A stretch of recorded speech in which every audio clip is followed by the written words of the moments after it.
అందరికీ నమస్కారం. ఉదయం లేవగానే ఈ పనులు చేస్తే అదృష్టం కలిసి వస్తుంది. మరి అవి ఏమిటో ఈ వీడియోలో తెలుసుకుందాము. మనిషి తన జీవితంలో ఎన్నో సమస్యలతో సతమతమవుతూ ఉంటాడు. ఆర్థికంగా, మానసికంగా, శారీరకంగా ఇలా అనేక సమస్యలు ఎదుర్కొంటూ ఉంటారు.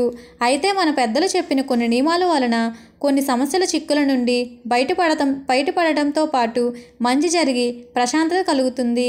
అలాంటి వాటి గురించి కొన్ని విషయాలను ఈ వీడియోలో తెలుసుకుందాము. ఈ రోజుల్లో మనిషి నిద్ర లేచాడు అంటే ముందుగా చూసేది ఫోన్ అని చెప్పవచ్చు. కానీ పొద్దున్నే ఫోన్ ఏమాత్రం చూడకూడదు. పొద్దున్నే నిద్ర లేవగానే అరచేతులను చూసుకోవాలి.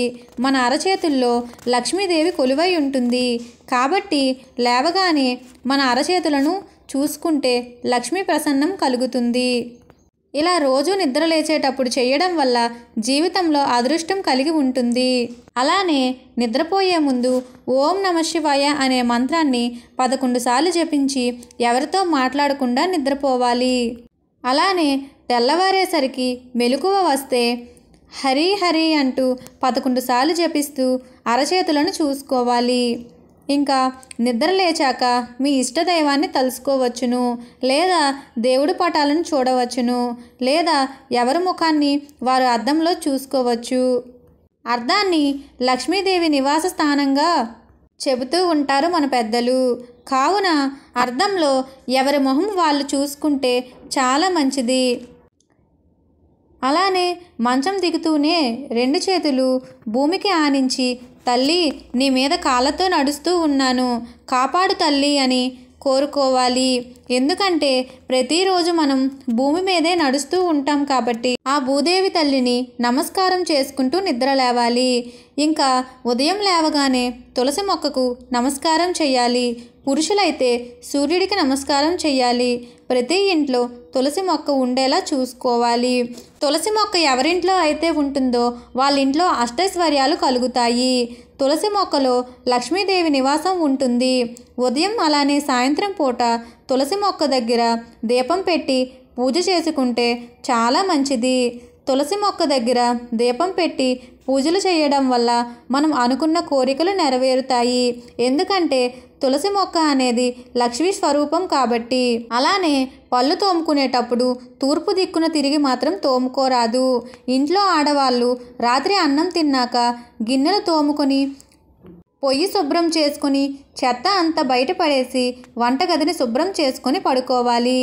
అలానే పొద్దున్నే లేవగానే ఇల్లు ఊడ్చి శుభ్రం చేసుకొని స్నానం చేసి దేవుడికి నమస్కరించి వంట మొదలు పెట్టాలి. అలానే మీరు వంట చేసేటప్పుడు దేవుడి పాటలు అలానే భక్తి పాటలు పెట్టుకొని వంట చేసినట్లయితే మీ ఇంట్లో వాళ్ళందరికీ కూడా మనశ్శాంతిగా ఉంటుంది. అలానే బొట్టు లేని ఆడవాళ్లను ఉదయాన్నే చూడరాదు. ముఖ్యంగా పెళ్ళి అయిన ఆడవాళ్లను బొట్టు లేకుండా చూడరాదు. అలానే ఆడవాళ్ళు జుట్టును విరబూసుకొని ఇంట్లో తిరగరాదు. చదువుకునే పిల్లలు సూర్యోదయం వేళకు లేచి ఉదయించే సూర్యుని చూసి నమస్కారం చేసుకుని ఓం సావిత్రే నమః అని స్మరిస్తే చాలా మంచిది. ఉదయాన్నే ప్రతిరోజు ప్రతి ఒక్కరి ఇంటి ముందు ఖచ్చితంగా ముగ్గు ఉండాలి. ఉదయాన్నే ఇంట్లో నిండు బిందెతో నీళ్లు ఉండాలి. ఇంట్లో నిండు బిందెతో నీళ్లు ఉంటే ఇంట్లో వాళ్ళందరికీ కూడా చాలా మంచిది. అలానే ఉదయం లేవగానే ఇంట్లో ఆడపిల్ల మొహం చూస్తే చాలా మంచిది. పొద్దున్నే ఎట్టి పరిస్థితుల్లోనూ కూడా నల్లటి వస్తువులను చూడరాదు. అలానే పొద్దున్నే పిల్లిని చూడరాదు. అలానే పొద్దున్నే లేచేటప్పుడు తుమ్ముతూ లేవరాదు. మీరు పొద్దున్నే లేచేటప్పుడు ఎవరైనా తుమ్మితే కొంతసేపు మళ్ళీ పడుకొని తర్వాత లేవాలి. ఇంకా మీరు పొద్దున్నే బయటికి వెళ్ళేటప్పుడు సూర్య భగవానుడిని నమస్కారం చేసుకుని బయటికి వెళ్ళాలి. ఈ వీడియోలో చెప్పిన వాటిని పాటించి మీ రోజువారీ జీవితాన్ని సంతోషంగా ఆనందంగా గడపండి. వీడియో చివరి వరకు చూసినందుకు ధన్యవాదములు. వీడియో నచ్చితే ఒక లైక్ చేసి నా ఛానల్ని సబ్స్క్రైబ్ చేసుకోండి. Thank you for watching.